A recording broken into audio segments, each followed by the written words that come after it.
तो दोस्तों, क्योंकि रिश्तों के भी रूप बदलते हैं कि आज के एपिसोड की शुरुआत वहीं से होती है जहां विक्रांत दूल्हा बनकर वृंदा के साथ मंच पर खड़ा होता है।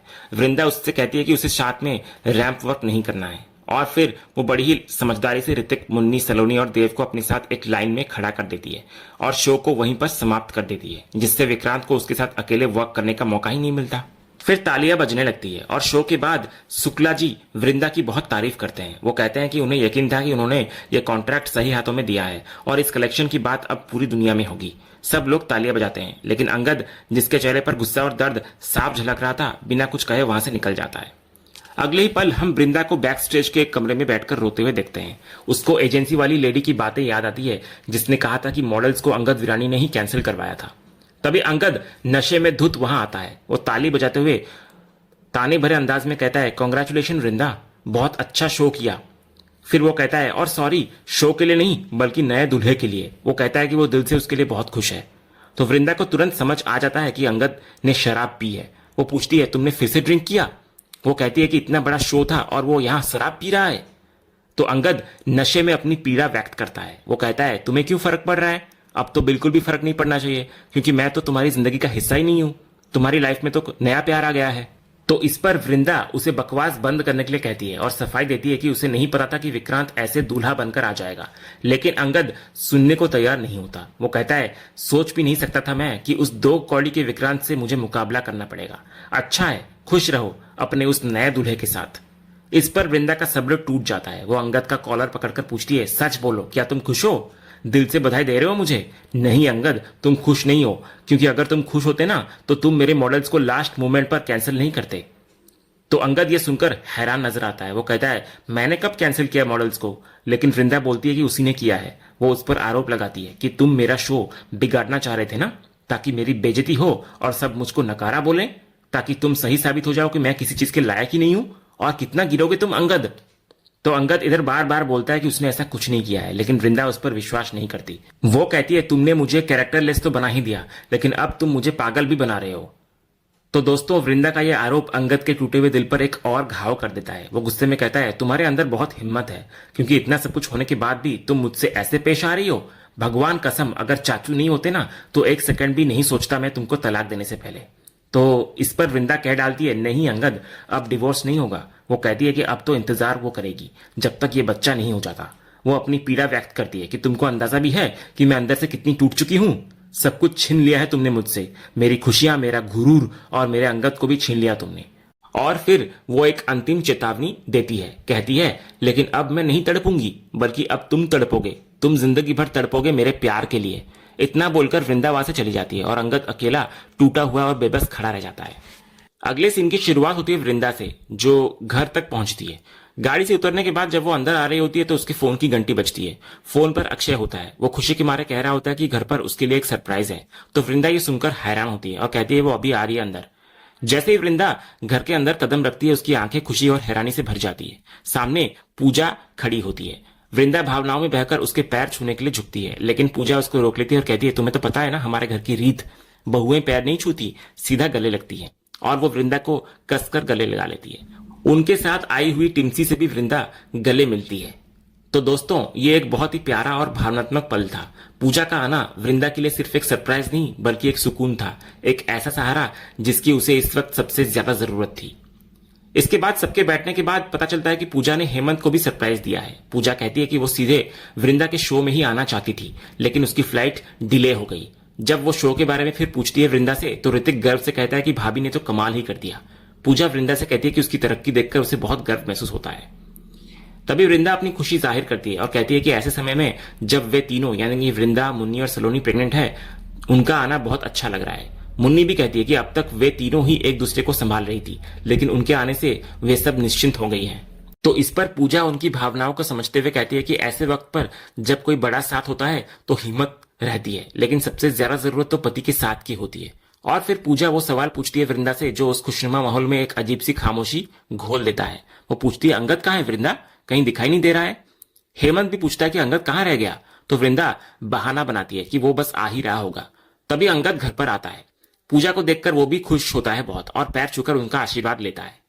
अगले सीन में जब परिवार के सभी मेंबर्स एक साथ बैठकर आमरस पी रहे होते हैं तो हेमंत वीरानी परिवार की उलझनों के बारे में बात करना शुरू करता है। वो कहता है कि उसे समझ नहीं आ रहा कि भैया अमेरिका में है और पता नहीं शांति निकेतन में क्या चल रहा है, लेकिन पूजा उसको रोक देती है। वो कहती है कि वो इन सब बातों के लिए नहीं बल्कि यहाँ सिर्फ अपने बच्चों और बहुओं से मिलने और उनके साथ समय बिताने आई है। वो मजाक में अपने क्यूट पोते यानी कि देव का भी जिक्र करती है कि वो कैसा है। तो देव माहौल को हल्का करते हुए कहता है कि वो तो यहाँ मजे कर रहा है, बिजनेस संभाल रहा है और आज तो उसने रैंप वॉक भी किया है। ये सुनकर पूजा हैरान नजर आती है। वृंदा उसको बताती है कि उनके सॉफ्ट लॉन्च के दिन बिल्कुल आखिरी मौके पर मॉडल्स ने आने से मना कर दिया था, इसलिए उन सबको खुद ही रैंप पर वॉक करना पड़ा।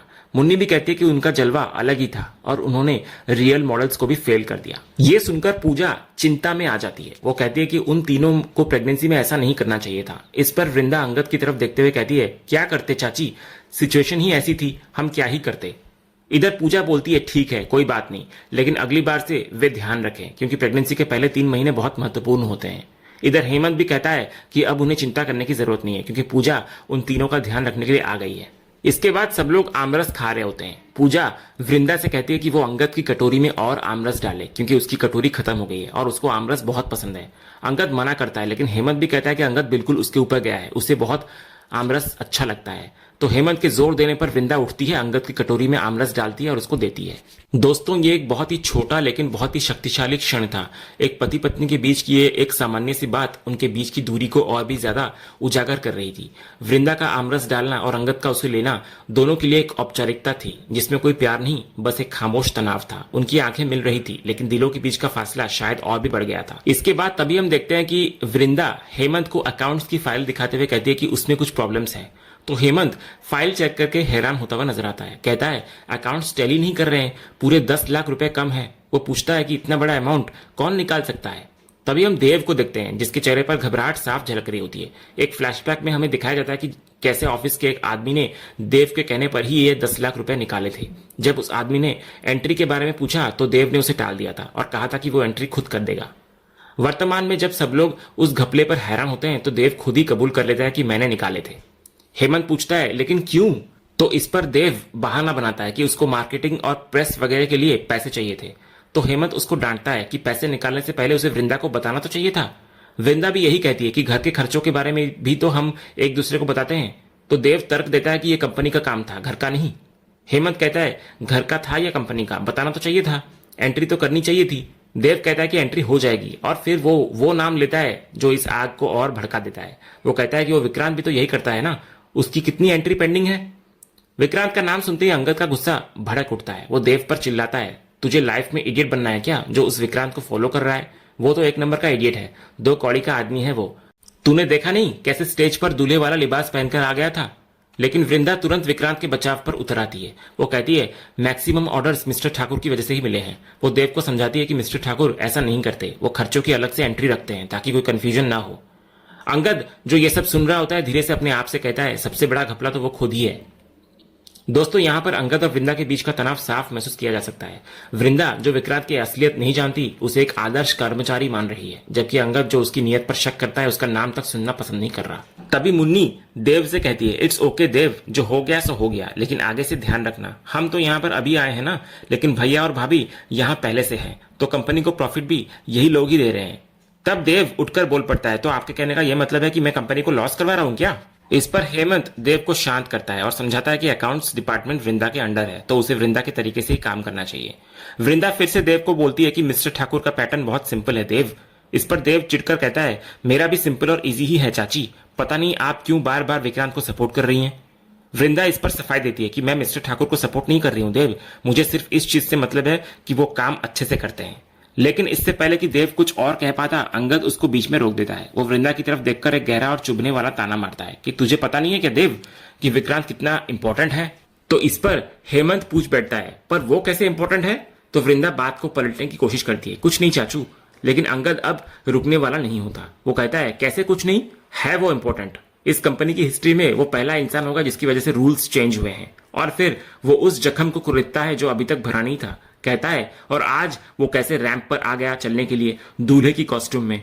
तो वृंदा उठकर सफाई देती है कि उसने विक्रांत को नहीं बुलाया था, लेकिन अंगद कहता है नहीं कहा था, फिर भी आया ना वो। इस पर वृंदा पलटकर जवाब देती है कि उसी दूल्हे के कपड़ों पर सबसे ज्यादा ऑर्डर मिले हैं और दोस्तों वृंदा का ये जवाब अंगद के गुस्से को और भड़का देता है। वो उठकर उसके पास आता है और कहता है, वो कपड़ा किसने बनाया है? मैंने बनाया है वो कपड़ा। वृंदा भी कहती है कि फाइनल टच तो उसने दिए थे। और फिर वो सवाल पूछती है जो अंगद के धोखे की तरफ इशारा करता है। वो कहती है, जब तुम्हें पता था कि मॉडल्स नहीं आने वाले हैं तो तुम क्यों नहीं आए वो कपड़े पहनकर? तुम इसलिए नहीं आए ना क्योंकि तुमने ही मॉडल्स को कैंसिल किया था। इससे पहले कि यह लड़ाई और आगे बढ़ती, पूजा वृंदा को रोकती है। वो उसको शांत होने के लिए कहती है और याद दिलाती है कि वो प्रेग्नेंट है और इतना तनाव उसके लिए अच्छा नहीं है। लेकिन दोस्तों पूजा की ये चिंता अंगद के लिए एक और ताना बन जाती है। वो नशे में धुत एक ऐसा वाक्य बोल जाता है जो वहां मौजूद हर इंसान को हैरान कर देता है। वो कहता है, ऑफकोर्स प्रेग्नेंट है और पता नहीं किसके बच्चे की मां बनने वाली है।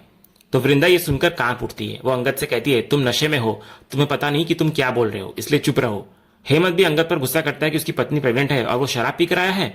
अंगद कहता है, आप उसी से पूछिए कि मैं क्यों ड्रंक हूं, मेरे पीने की वजह क्या है, वही बताएगी। हेमंत और पूजा दोनों हैरान होकर पूछते हैं कि आखिर चल क्या रहा है।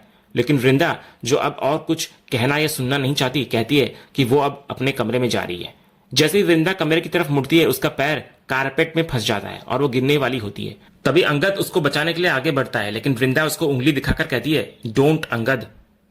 तो वृंदा का यह इनकार अंगद के टूटे हुए अहंकार पर एक और चोट करता है। वो कहता है, अच्छा है, अब मेरी सपोर्ट की भी जरूरत नहीं है तुम्हें, क्योंकि सपोर्ट देने के लिए वो जो आ गया है लाइफ में, तुम्हारा मिस्टर ठाकुर। तो दोस्तों अंगद का ये वाक्य वहां मौजूद हर शख्स, पूजा, हेमंत, देव, ऋतिक, सबको हैरान कर देता है। वे समझ नहीं पाते कि ये पति पत्नी के बीच की आम लड़ाई है या कुछ और। वृंदा भी गुस्से और बेबसी से भरी आंखों से अंगद को देखती रह जाती है। और इसी सीन के साथ आज का यह एपिसोड यहीं पर खत्म होता है। तो दोस्तों आपको आज के एपिसोड का अपडेट कैसा लगा, अपनी राय हमें कमेंट बॉक्स में जरूर बताएं। अगर आपको आज का ये वीडियो पसंद आया हो तो वीडियो को लाइक और शेयर जरूर करें और ऐसे लेटेस्ट एपिसोड का अपडेट जानने के लिए हमारे इस चैनल को सब्सक्राइब करना ना भूलें और बेल आइकन को भी जरूर दबाएं। हम मिलते हैं अगले एपिसोड के अपडेट के साथ, तब तक के लिए धन्यवाद।